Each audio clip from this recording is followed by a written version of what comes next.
It finally happened.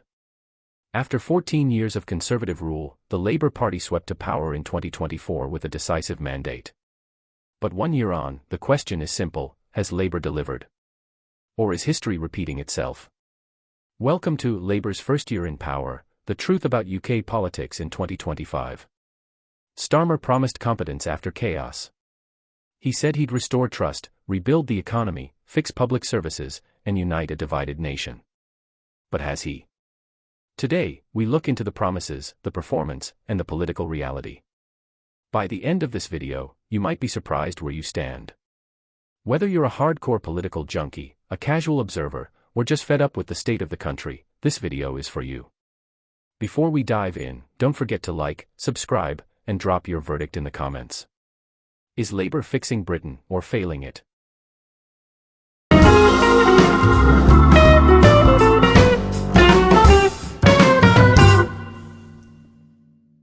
Labour's return to government in July 2024 was one of the most dramatic political shifts in a generation.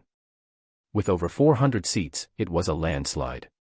The Conservatives were punished for scandal, instability, and an economic crisis.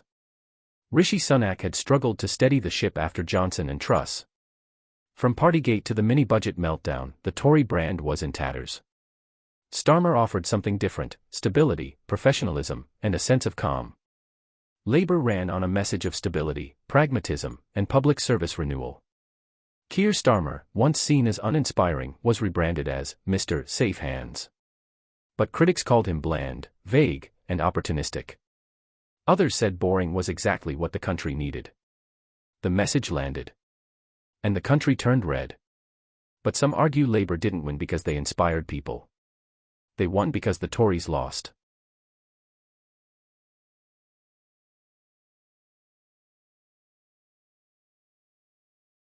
One year in, Keir Starmer has a 49% approval rating. Not bad. But not overwhelming. He's seen as competent and reliable. But not exactly exciting. His critics say he lacks vision. His supporters say he's doing the hard work. Starmer has avoided big ideological labels. Instead, he talks about missions. Fixing Britain. Rebuilding trust. Restoring public services. Is that real leadership? Or just managerial politics? Some argue the country needs more than spreadsheets. It needs hope. What do you think? Labour's 2024 manifesto made 5 key pledges. 1. Secure economic growth. 2. Cut NHS waiting times. 3. Launch a new clean energy mission. 4. Tackle antisocial behaviour and policing reform. 5. Improve standards in schools. They also pledged no increases to income tax, VAT, or national insurance, a major shift from previous positions. And they committed to a new industrial strategy, Great British Energy, and ending what they called the Tory era of chaos. So, 1 year on. What's the reality? In their first year, Labour passed a national energy bill, creating the publicly owned Great British Energy.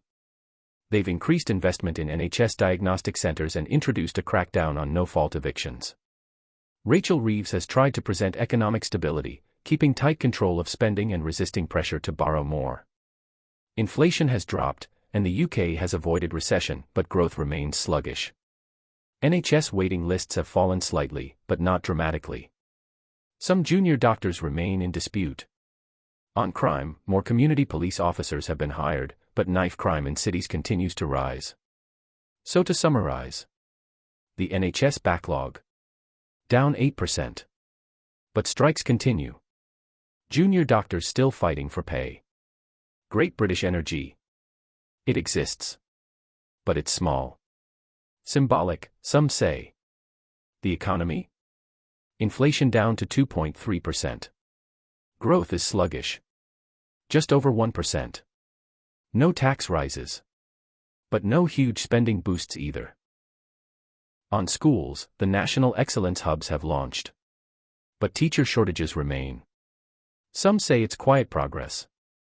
Others call it underwhelming. Labour's critics say the government is too cautious. That Starmer is afraid to be bold, and too focused on pleasing swing voters. Former Corbyn supporters feel alienated. Green campaigners say GB Energy is underfunded and overly symbolic. And public sector unions argue Labour hasn't gone far enough to restore pay or conditions. Some even say the government is afraid to challenge the powerful interests they once opposed. So what had Labour done? Immigration. Labour scrapped the Rwanda plan. But small boat crossings continue. Drawing criticism from the right who say they're weak and the left who say they're too tough. On Gaza, Labour faced internal backlash. Some Muslim voters feel ignored. Starmer struggled to please both sides. Public sector workers are still striking. Nurses. Doctors. Teachers. Unions say Labour is playing it safe. Afraid to spend. Afraid to act. And some backbench MPs are getting restless. Before we dive into the wins and challenges ahead, drop a comment to help the debate. Smash that like button if you want more deep dives, share to build the conversation, and subscribe to see more content.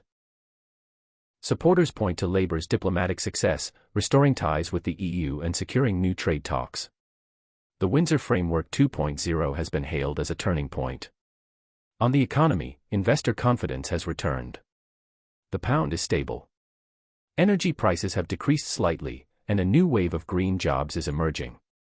Starmer has also avoided major scandals, no small feat after years of Tory chaos.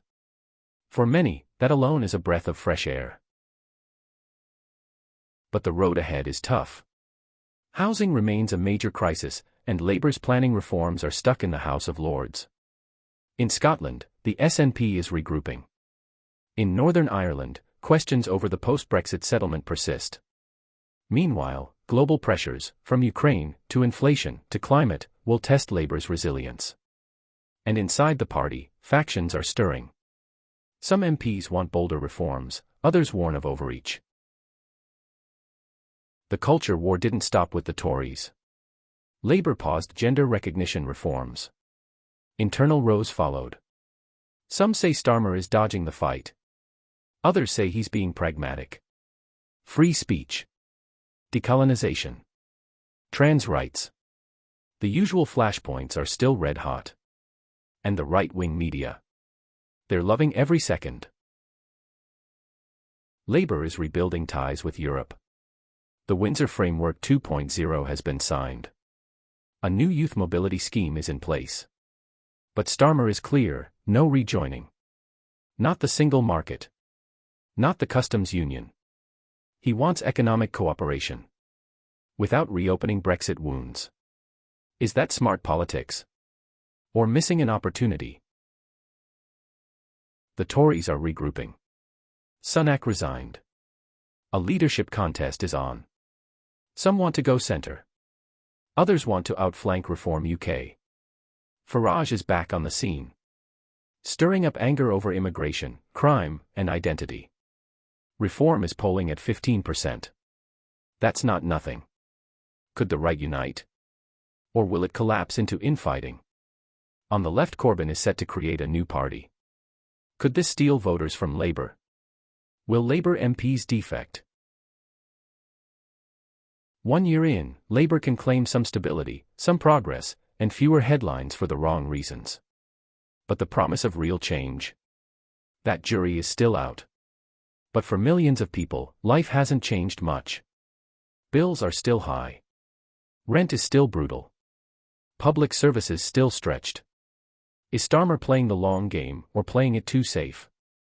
Is this cautious governance what Britain needs, or just a pause before the next crisis? Or could it be the start of real renewal? Let us know what you think in the comments. Is Labour delivering or failing? And what should they do next?